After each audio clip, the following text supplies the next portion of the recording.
Anyway, we'll go through more of your views a little bit later on, but our top story today in Ukraine. We know it's been dominating the news for weeks, but what is going on here in Britain? Well, the Prime Minister is set to announce next week the end of self-isolation orders if you test positive for COVID-19. And, of course, we've got the cost of living crisis, which is continuing to worsen as families battle rising inflation. Went to go 8% in April, the highest rental rates as well for 5 years.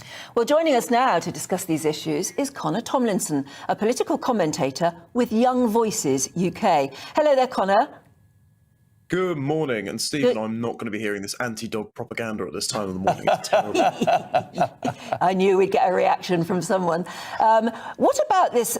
I mean, what are young people telling you? What is the thing that most worries them? Are they talking about Ukraine? Do they care about Partygate? Or is it bills? Well, people inside the Westminster bubble care a bit about Partygate. Mainly, we just like everyone to sort of shut up and get on with it, because we've had, especially over lockdown, the frustration of people taking away our experiences, having close family, friends and relatives die, not being able to go to their funerals, we haven't been able to have weddings, start relationships, etc. So we are kind of frustrated at a government who imposes this on us and then doesn't follow the rules themselves. But mainly the cost of living crisis takes precedent over anything. We are facing down the lowest rate of homes available to buy, and actually quite a few homes are not on the market as of December.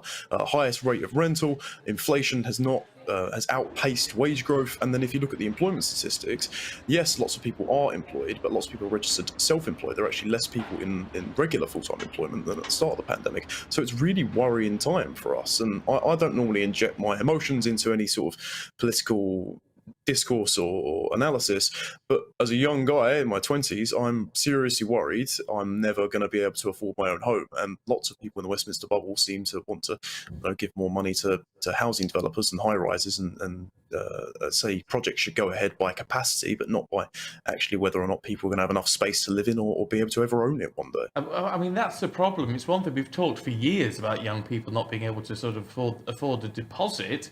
But if the rental rates are going up so much as well, you're never going to be able to afford a deposit. Well, it's like the Help to Buy scheme. It's a good idea on paper, but then when you have this massive amount of quantitative easing from the Bank of England, where they're printing 100 billion or more to keep up with the furlough scheme, that's a ticking time bomb. It's a bubble waiting to burst. We're pending for another economic crash like 2008.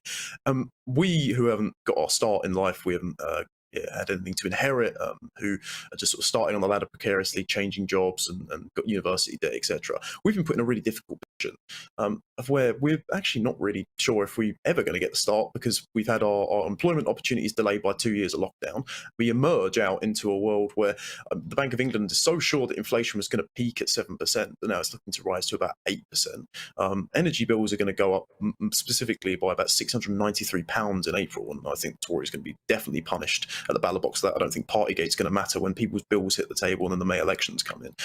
It's seriously concerning, because it feels like we're seeing ever mounting costs and not many opportunities opening up. And then the government's answer to this is, a loan for your energy bills. We're going to inject more money into affordable housing. If the government just stops taxing us to death in the first place, we might be able to actually have some savings. You're also a generation, when you talk about young people in their 20s, you're also a generation who've had to pay through the nose, some would argue, for your university education. And not that it's been an especially brilliant university education in the last year and a half or so. And you've still got, so you're coming out of education with debt already on your shoulders, and then you're facing all these extras. It's pretty rough, isn't it?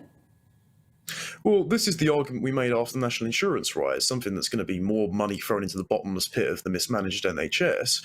The graduates are facing, if you take the university loans repayments into account, especially considering they're looking to raise them at some point, we're facing a 43% tax rate for on a graduate salary. That's unmanageable. That's redistributive socialist levels of we can't even control our own money. and it's pretty disheartening. I'm not someone who's quite down in the dumps about this, but to see, especially after 2010, the encouragement of everyone must go to university, I think it was mainly to sort of fudge the unemployment statistics and make it look like everyone's in full-time education and they're not jobless. Not everyone should have gone to university, and a lot of the time, these flat fees are made to subsidise a lot of other degrees which spend a lot more. You can see with like master's programs, you can change the rates people are paying, but loads of people were going to universities to do a 3-year undergraduate degree for the same cost as another degree which might earn them an immediate job or a graduate scheme or something as they get out, and they're getting a lot of money for things that are basically indoctrination courses that are teaching you how to be a brilliant social activist, but not any job-seeking skills. They're teaching you what to think rather than how to think, and so they're leaving university with all these costs and then going into a middle management job and getting very, very upset because they can't make any money and they've been sold a pack of lies. I mean, I guess if there is anything positive to look at, it is with the changes in the COVID rules. I mean, at least you can imagine young people, most young people, and are not going to be overly bothered about still walking about with a mask on or anything else. They're just going to be glad to maybe get a bit more of their life back. I mean, you'd be surprised. I think GB News maybe needs to start paying to put the screens on the pubs in Bath, etc. Because I went down there for Valentine's Day to keep my missus happy, and there's loads of people still walking around with masks outside. So some people have just been scared out of their wits, and this is young people as well. I remember seeing a young lad walk out of a shop with his girlfriend. They can't have been more than 19 or 20, and she just went to him, nudged him in the arm, and went, "Oh, go on, take your mask off." Well, I mean, if she's telling him to take the mask off, I wonder who the man in that relationship is. Let's put it that way. But lots of people are still scared out of their wits, and we've had the Sage propaganda campaign telling people, well, if you go near Granny, you're going to kill her. Well, some people haven't still shaken that mentality. It's wonderful to still see young people going out and forming relationships and meeting people in the nightlife, and it's nice to see some of my friends that I haven't seen since I graduated a while back. So we've all gone off into far-flung areas of the country and lived our lives, but some people are still trapped in that mental prison even if the restrictions go, and that has to be laid at the government's feet when they spent so much money on advertising to scare us. Connor, I must say, I'm talking to you now and hearing this litany of woe is very much like talking to my sons. They feel exactly the same way. The one power you do have, I guess, is your vote. So how would you, and the young people you speak to, do they feel there is an alternative to vote for? Well, this is the problem. You have the old saying of if you're not a socialist when you're younger, you got no heart. If you're not conservative when you're older, you got no head. I suppose I'm heartless because I've never really been sort of in the socialist camp. However, Conservatives at the moment kind of are. And if Boris is going to be ousted, which it's looking, whether it's going to go with a whimper or a bang at this point, as you said, the Partygate at the start, it's looking to be an inevitability slowly but surely.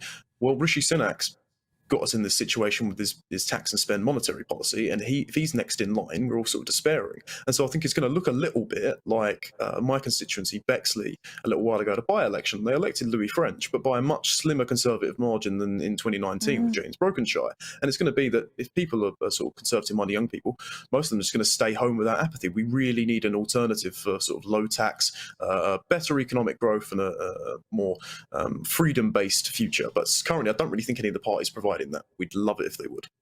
Oh, very interesting. Yeah. But, Connor, it's really good to talk to you. Thanks very much indeed. Pleasure. Yeah, thank you. I mean, we do have to listen to young voices. I listen to them all the time, and I'm telling you, they are fed up, like Connor there. They are absolutely fed up with what's going on at the moment. They feel they're being fleeced, and they're just, I don't know, they're...